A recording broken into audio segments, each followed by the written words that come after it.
Hey, salut à toutes et à tous, bonjour et bienvenue sur votre petit BBN, ça fait depuis longtemps que vous m'avez pas vu, enfin plutôt que vous n'avez pas vu une de mes vidéos, donc tout simplement, là, aujourd'hui, on va traiter des graines de radis, donc je vous ai fait une vidéo spéciale comment récupérer des graines, donc pour éviter en fait de passer par la case boutique, par la case achat à chaque fois, donc là ça prend vraiment pas longtemps, enfin, à faire pousser, le reste on verra, voilà, ça prend pas de place, ça prend pas longtemps. Donc allez, c'est parti, on va voir directement le plan de radis. Donc là, c'est un plan tout simplement que j'ai laissé monter en graines.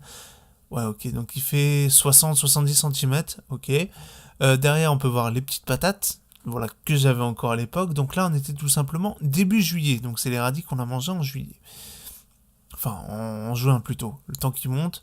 Donc là, on peut voir une tige avec pas mal de fleurs, pas mal de gousses. Donc là maintenant on se retrouve en fin août, enfin une fois que ça a bien séché, enfin en même temps avec la sécheresse qu'on a eue, il n'y a pas de mal. Donc voilà, on laisse pousser tout ça. Donc les fleurs normalement butinées se transforment en gousses, enfin voilà, des gousses qui grandissent, normal, jusqu'à un certain stade. Les graines se mettent dedans, et ouais, vous voyez pas bien je crois. Hop, on va changer de vue. Donc voilà, on va voir en grand ce plan-là qui est très intéressant parce que d'un côté, ces gousses sont fanées et de l'autre, il y a encore des fleurs qui sont en train de pousser. Surprenant, non? C'est bizarre la nature. Donc on peut voir d'ailleurs au passage qu'il n'y a plus les patates. Elles ont disparu de la circulation. 10 kg 6 qui ont été récoltés. Plus de la moitié ont déjà été mangés. Enfin, 36-15, je raconte ma life. Donc voilà, on peut voir la tige. Ouais, ok. On peut voir, hein, c'est pas mal. Donc là, tutoré. Voilà, donc maintenant on va peut-être passer à la pratique. Donc vous arrachez le radis pour ça, il n'y a pas de mal, vous savez faire. Donc là on peut observer qu'il y a énormément de gousses. Voilà, tant mieux, hein.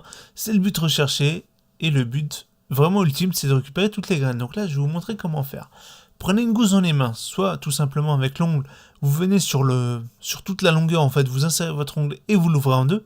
Par contre faites extrêmement attention parce que les graines ont tendance à voler rapidement. Donc il suffit que vous exercez une légère pression et hop, tout va voler et ça va être des graines perdues. À moins bien sûr que vous allez les ramasser, enfin voilà.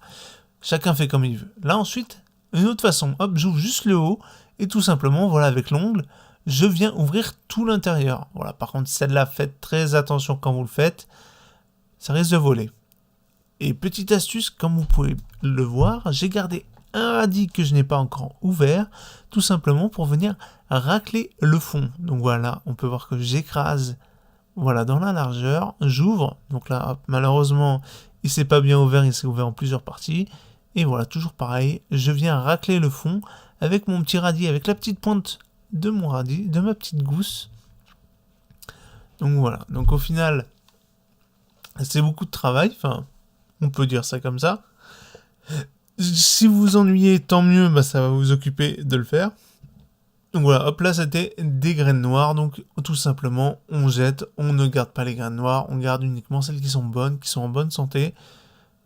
Pourquoi? Bah c'est comme ça. Donc les graines noires, je pense qu'elles ont dû prendre l'humidité et elles ont pourri tout simplement à l'intérieur. Donc là toujours même mode opératoire, hop, on vient régler avec notre petit radis. Enfin je pense que vous avez compris quand même. Maintenant comment on fait? J'ai montré cet exemple. Au pire, vous pouvez regarder de nouveau la vidéo pour bien voir comment je fais. Enfin après, c'est ma méthode. Il y en a plein d'autres, mais celle-là, c'est celle que j'utilise. Donc vous savez quoi, je vais vous laisser sur ces images et je vais vous souhaiter une bonne fin de vidéo, une bonne récolte de radis et beaucoup de graines. À une prochaine. Salut, salut!